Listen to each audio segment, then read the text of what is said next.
Okay, let's turn it this way. I wanted to introduce these block crayons. They are made from beeswax, and they are such good quality crayons.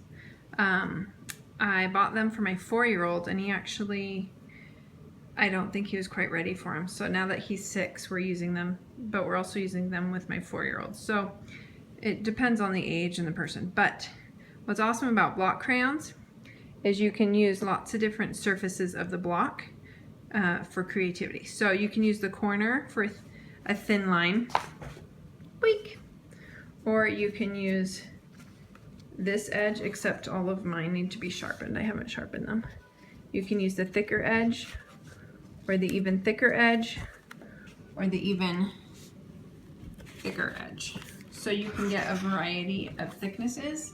So say if you're coloring sky, you can use this thick instead of seeing every single individual line from those little tiny crayons from the store. They also are very vibrant, awesome colors. And like I said, they're beeswax, so they're really smooth, high quality, and you can actually layer. So right here, I did light green, and then I did a darker green, and then I used a different type of green to give me this cool gradient, which you can't really get with the cheap Crayola crayons. Anyway, so this shows how you can use kind of the thicker part of the crayon for the bee. You can see the outline of the butterfly. We did the medium and then the thickest to color it in. Anyway, so that's kind of a way to be creative with crayons.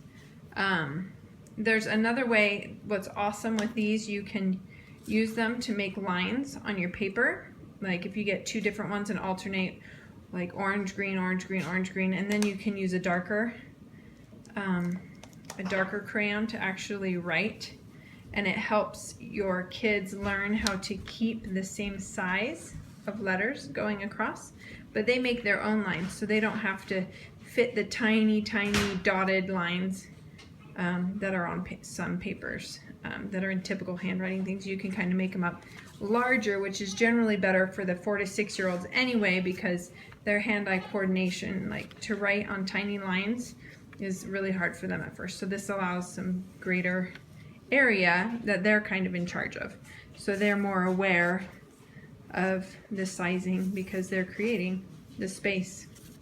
Anyway, it comes in a big set. These are the colors for the one I got. It also comes in a half set with just basic rainbow colors, and I think without black, because Waldorf doesn't do a lot with black. Anyway, there's a reason for that.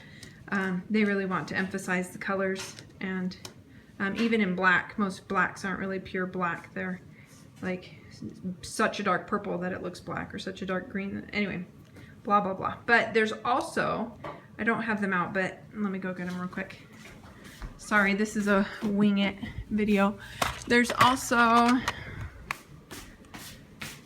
sets you can buy. I have the smaller sets, like I said, that just have some of these that I just use for writing. So I give my kids a small set that has 8. It's a little tin, and they use these little ones for writing, and they use these bigger ones for coloring. So it's kind of fun. This is our shared big set, and like I said, my kids each have a small set.